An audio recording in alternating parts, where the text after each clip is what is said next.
You walk different. You speak with clarity. You stop needing attention because you become dangerous in silence. You stop chasing women because you built a life worth inviting someone into. You stop blaming the world because you've proven to yourself that you can shape your own. No one's coming to save you from weakness. No app, no girl, no guru. The rescue is you. When you finally get sick of being average and decide that the war inside is the most important one you'll ever fight.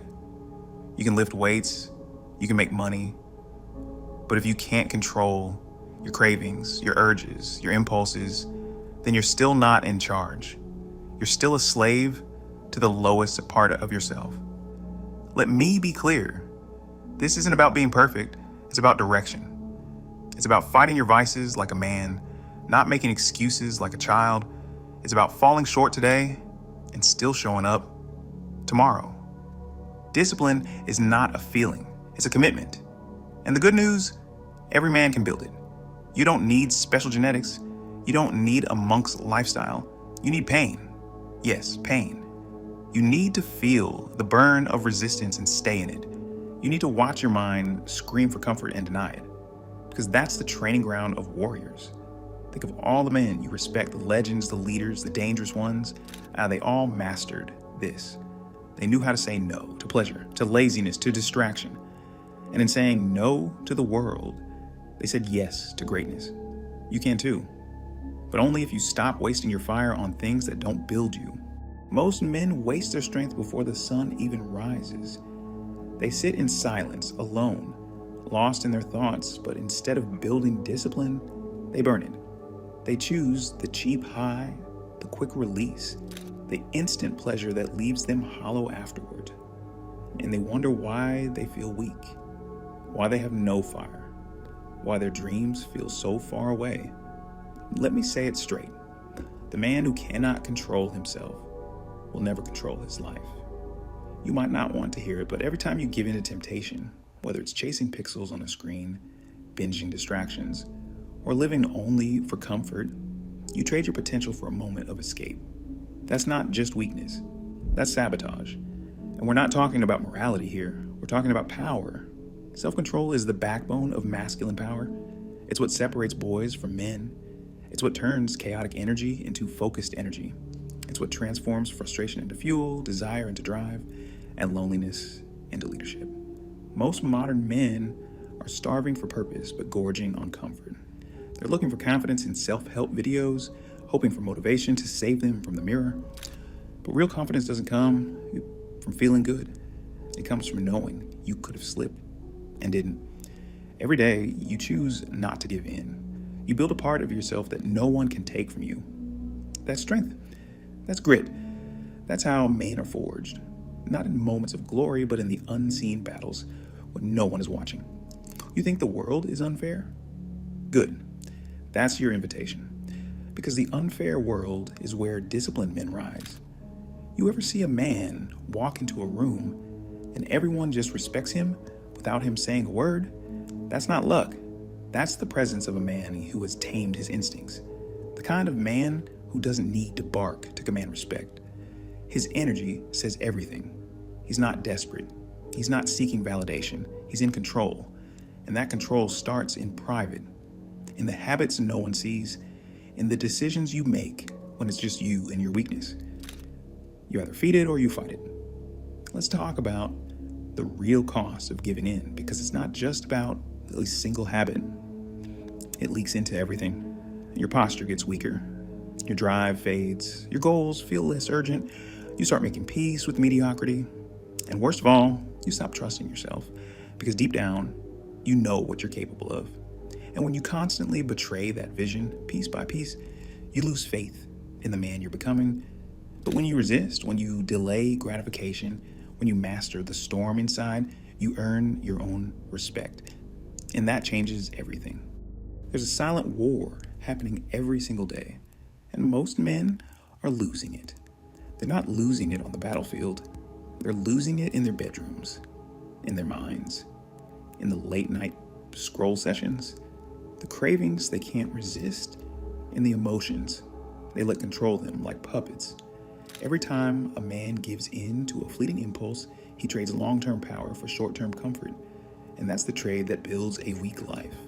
You want to know who becomes unstoppable? The man who can delay gratification, the man who knows the fire is there but doesn't need to feed it. The man who feels everything but doesn't let a single thing break his focus. Most men today are slaves to their own desires. They lose hours to digital distractions. They lose drive to easy pleasure. They lose presence to overthinking. And they lose power to that one habit nobody wants to talk about: compulsive self-gratification. You know the one. We're not going to name it directly for the sake of the platform, but let's be real. If you're constantly drained by this, you're not just losing energy. You're losing edge, hunger, and clarity. Here's a truth that will offend soft minds. A man who can't control himself will always be controlled by others. It doesn't matter how much he lifts, how much money he makes, or how smooth he talks. If he can't say no to himself, he's weak. But here's the good news. That weakness isn't permanent. It's a signal, a warning bell, a fire alarm, screaming, "You're off your path." And if you answer that call, if you reclaim control, you become dangerous in the best way. Think of every man in history who commanded respect not through force, but through presence.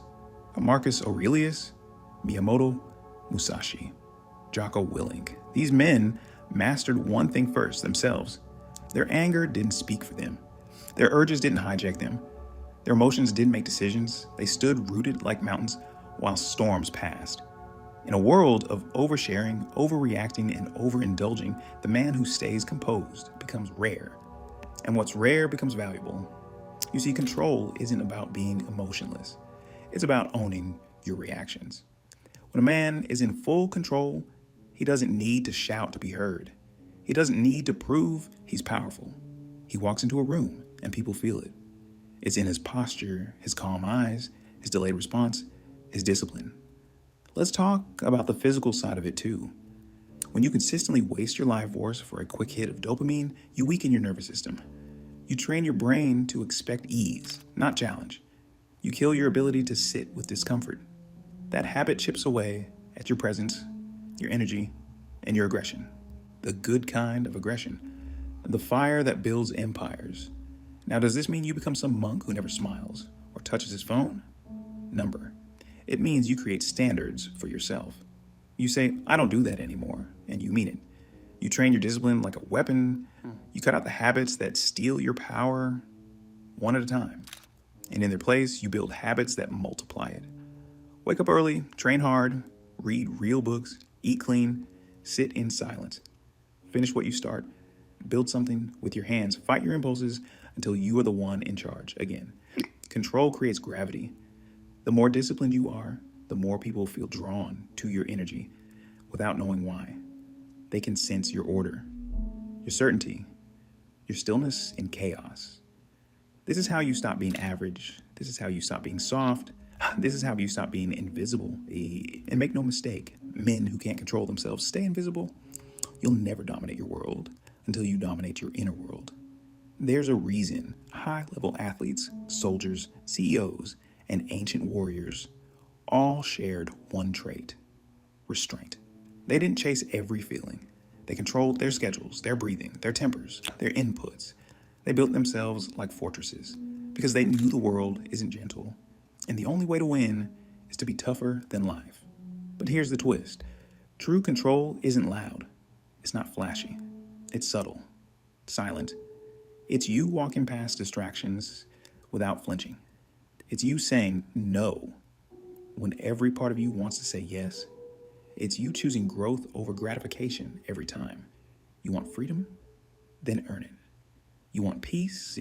Then suffer first. You want respect? Then control your vices. Because every time you give in, you shrink. But every time you say no to weakness, you grow stronger than 99% of men around you. That's the difference between living and ruling. You don't need to scream. You don't need to flex. Just control yourself. That's the real flex. And once you do that, you won't chase power. You'll become it. What would happen if you kept all your energy? If you took every drop of frustration and poured it into your purpose? What kind of beast would you become if you channeled every craving into the grind? You'd be unstoppable. There's a quote I live by. The man who conquers himself is greater than the man who conquers 1,000 in battle. That's your mission, not to be liked, not to be entertained, but to conquer yourself, not tomorrow. Now, don't wait to be strong. Build the strength through the resistance you avoid. The hard conversations, the cold showers, the early mornings, the delayed gratification, the uncomfortable silence. Every time you embrace those, you're telling the world, I'm in charge. And the world listens to men who are in charge. So the next time you feel that urge, that desire to give in, to run, to escape, remember this. That's your test. That's your moment. That's where kings are made. Fight back. Because the man who controls himself controls everything.